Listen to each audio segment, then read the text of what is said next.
All right, everybody, we are here with Game 2 of the finals of the Star Wars Living Card Game World Championship 2014. I'm Zach.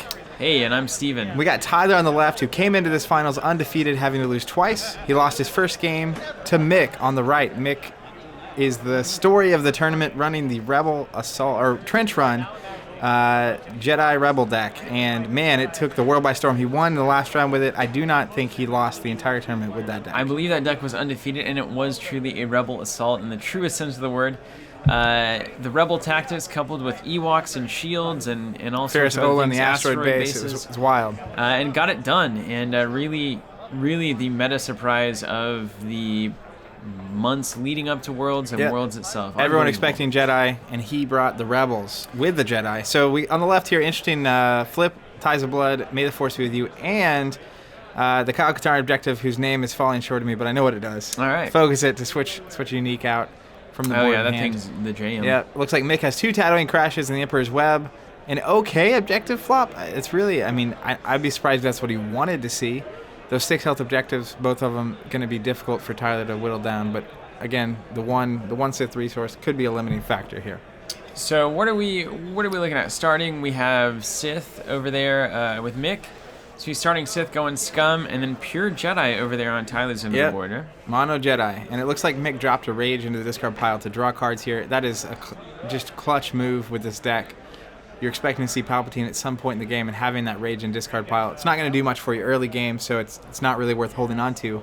But it's a phenomenal card that will win games. It will win those late games, and I remember I was watching your when you were in the Swiss there, the last game, and that pulling Rage out from the discard pile was a turn 1 discard and pulling it out way later. Yeah. So it looks like this is really interesting. We have Mara Jade coming down on the Mick side, committed to the Force to gain targeted strike and whatnot. But then we have Luke, and for those who have read the books, a very interesting pair of people there. Don't spoiler alert me, I have not. Well, those books are fake now, apparently. Oh, yeah, they're not even real. They're not even real. They're legends. All right, so Mara is going to block. Go ahead and gain the shield from shielding. And this is I'm curious that Tyler attacked here. Maybe he's got a deflection or something in hand, but this could just go bad. Just lose a Luke. Yeah, because you're only going to do 2 damage. Mara's going to strike for at least 1, maybe 2. And then it's just a Force choke away from your board being gone. A little heat of battle, maybe? We'll see. Boy, heat of battle would be really bad for Mick to have. We got everything here. Absolutely everything wow, is this is really interesting. The resolution of these edge cards, we have two Echoes and a Seeds. So Seeds let you focus down a committed character, but you could uncommit the character with Echoes. Depends on whose Echoes triggers first and last and left and right. Well, let's check out the resolution here. Yep, looks like gonna focus, which will remove the shield. I think Mick's gonna win the edge battle though, so this is gonna be 2 damage on Luke with those stunning tokens again, never fading. Never fading. Mara's gonna strike twice, take a couple damage from Luke, and Luke's gonna unfocus at the start of the turn. That went okay. It went okay, but I'm telling you, man, a single Force choke here is gonna get Luke gone. I've got to say too, like Mick having the opportunity there to clear out his hand leading into his turn is probably really good for him. The fact that he just throws down this 4-cost unit, he doesn't have the ideal objectives going on. He's probably wanting to churn through that hand. We saw what he had. You know, there's a lot of kind of you don't want that weird cards in hand, which means he's going to be drawing butter here next turn. Yeah, and you know. Look at this now. Tyler had to make an important decision there. He decided to commit Luke to unfocus. Luke would unfocus anyway, but it's a matter of taking balance or not. And with a Luke at 1 health, you're probably going to lose him to a Force choke. So I think that's the right call to focus, even though he's now going to be committed and he's not elite. So it's kind of a problem for him. Sith Library, classic. Just a little Sith Library. Just got to study up, get some resources. Mental resources. Spending the Sith resource there, that means I smell some galactic scum coming our way. Jawa. There's a Jawa. I love the Jawas, man. Oh, man, you gotta love him. And there he is. Gonna spend 3, maybe a Slaver. Yep, that's the correct thing. He's got all those cards captured on those Tatooine crashes to just have card draw for days. So the Slaver can toss cards back to Tyler to draw 2 for Mick. Is that correct? Yes, he can. He can give him one of the capture cards back to draw. And Jawa's going to put Luke in a bad spot there because if Luke blocks, you just pass, Jawa bounces. Luke focuses down. Now Mara Jade can come in and clean house. If Luke doesn't pass, he gets tactics, and Mara Jade comes in and cleans house. Yep. And we got a heat of battle. Could be a thing here. We got there's Force Storm. Force Storm. And one big thing, and this is something we will see out of Mick's deck, is that Mick is not running Darth Vader. Wow. It was a big thing about his deck that was different.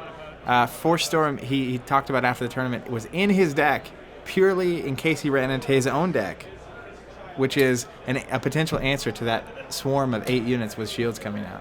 Wow. Well, he was the only one on it. He was ready. Didn't have to worry about that. All right, probably this turn we're going to hand a card back here to draw 2 so that you can trigger it. It's once a turn, so he'll trigger it on Tyler's turn as well. There's some Dagobah training grounds going to be given back here at some point. Yeah, that is a good thing to hand back to your opponent. It's not necessarily the card you want. Now, does this trigger at any point? It's an action at any time. But you can do it once per turn. So he's going to give it back. Looked like it was either an R2-D2 or a Dagobah. I couldn't quite tell. So he's giving back a card, and now that's going to be one less that Tyler's going to get to draw on his turn.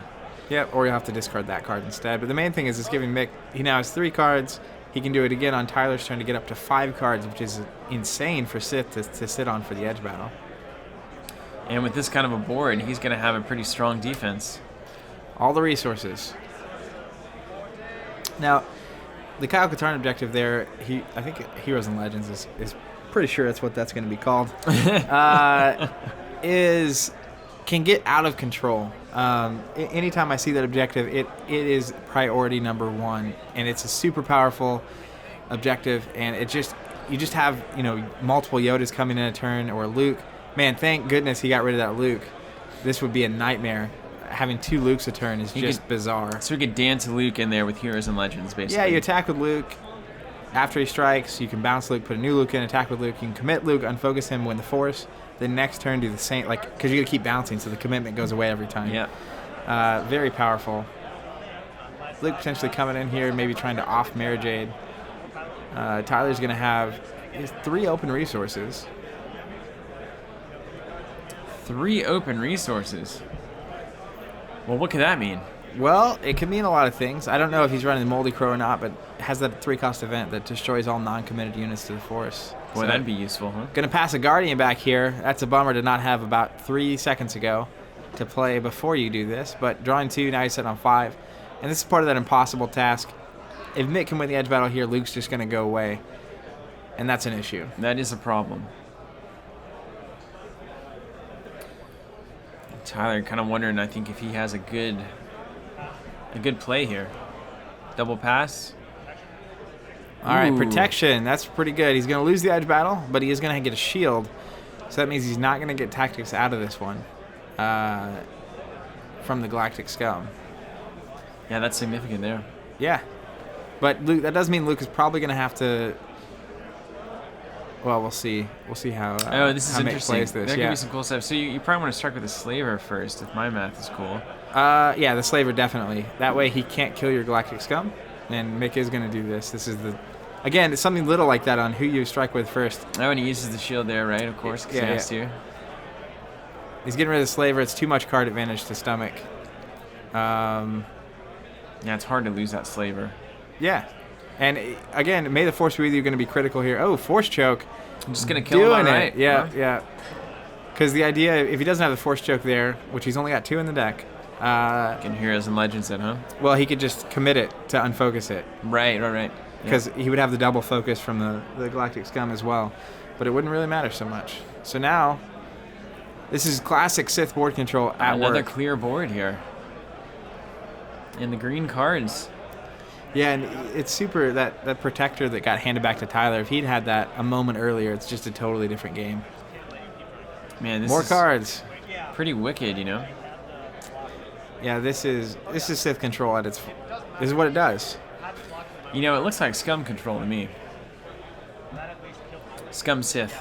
Yeah, I mean, the Scum bring the tactics, but then Mara Jade and Force Chokes bring the conclusion. We call that the pain.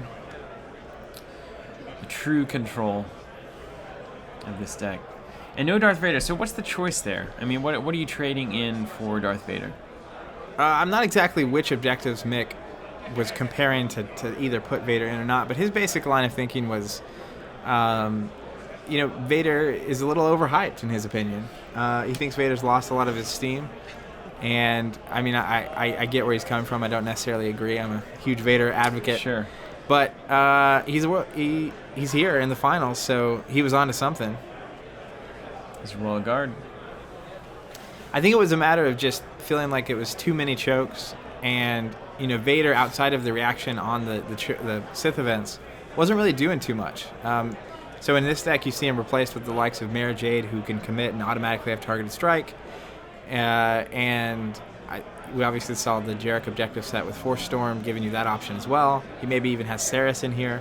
So really going for more of a pure board control, targeted strike, attack kind of approach, as opposed to a destroy objectives to take up the dial kind of approach. It seems like, if I were a man just looking at these changes. I think the thing you get into with Vader is you have to spend 5 for him. And when you do, he really just ends up committing to the Force and triggering for Sith events. So, unlike Mara Jade here, who you see consistently going in, doing objective damage, there's a Molly Crow objective, doing damage, and it's just a different take. Yeah. See some good things in Tyler's hand here. Yoda, you seek Yoda to go get a Yoda for 2, and a Ron's Guidance. So he's going to Ron's Guidance first. Not sure I almost would rather have Yoda out first, but we'll see. See what he gets. Well, he could just pull Yoda here, yeah?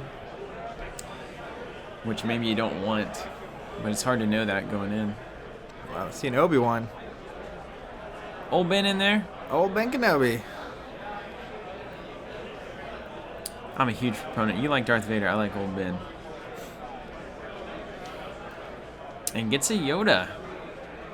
Now, it's a shame he doesn't have Kyle's objective out here.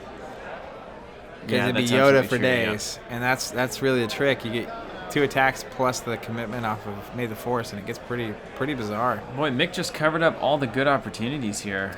All right, Leia, that's not a bad thing here. Again, the problem we're seeing with this Jedi deck at the moment is he's just not having protectors. That really offers them sustainability. And this is going to be tough here, I think. I think there may be a few there under the crashes. scum objectives, yeah. They all got on the wrong ships. All your protectors crash. That's a real bummer. And that is Galactic Scum for days. Certainly that helps, yeah. He's going all in. Tossing them all in. Yeah, if he can win this edge battle, he can focus Leia out, and he can kill Yoda. Now, what if he doesn't win this edge battle? Jawa bounces. Yoda's going to kill a Galactic. No, he'll kill the guard, Tactics Galactic Scum, do a damage to the objective, and then he'll take 1 punch from the Galactic Scum. So it'll go real bad. I mean, not great. Yeah, it's way better for Lightside to win this. This is an important edge battle. And as you can see, Mick's going all in. He's got 5 on it to the Palpatine. The Palpster. Boom. Yep. Well, that could have been the chance there, I think, to turn things around. Jawa's going to focus Yoda, of course. And now we got the dance going on. Damage to Yoda. Attacks on Leia. Damage to Yoda. Attacks on Leia. 2 damage to Yoda. Yeah, he's out of there. Well, luckily we can seek him again. We can seek him. We're also going to be able to commit Leia here to unfocus her, which isn't bad. I'd love to know what's in Tyler's hand here that he held on to, given the edge battle, you know? Yep. And it's going real well for Mick here. Real well. Mara Jade. So, again, you run into this problem here where Jawa attacks and Mara Jade can just come in and clean house. The old targeted strike, yeah. Yeah. Now, Leia does have a tactic, so if he goes with just Jawa, Leia could block. If you can win the edge battle, Jawa's going to bounce, and you can tactics down Mara Jade to not get targeted strike and just lose your board again. But he went ahead and they just passed, and Leia just committed to the Force. Mara was, I think, she was objective down. She was tactics down. Yeah. From striking. So, what a team this is. Jawa's a Mara Jade. Who would have thought? And more resources. Is that in the lore somewhere? I'm sure. Did Mara have like a pet Jawa? I doubt that. I'm going to also strongly doubt that.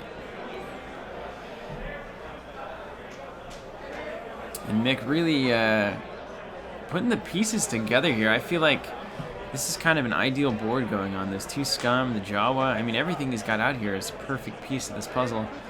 Mara Jade has got a protector now. It's Tyler's staring down something that looks nigh unwinnable to me. Yeah, I mean, in a way, the other part of this equation is that Mick's only going to be able to win so fast here. Yeah. Dial's at not quite there. He's blown up 1 objective, so he's going to need 2 more to really to win, and he just doesn't have the objective damage out there to do that. Now, a Rage, speak of the card, could be money. We'll see if he has one or not. That could speed this game up real fast. Mick's going to go almost all in. A lot of cards going in versus the old Guardian. Yep. And he gave it to him, so he should have known that. That's going to be bye-bye Leia. And there she goes, man. We're going to score 3 damage on the objective, and still looking pretty good for Mick.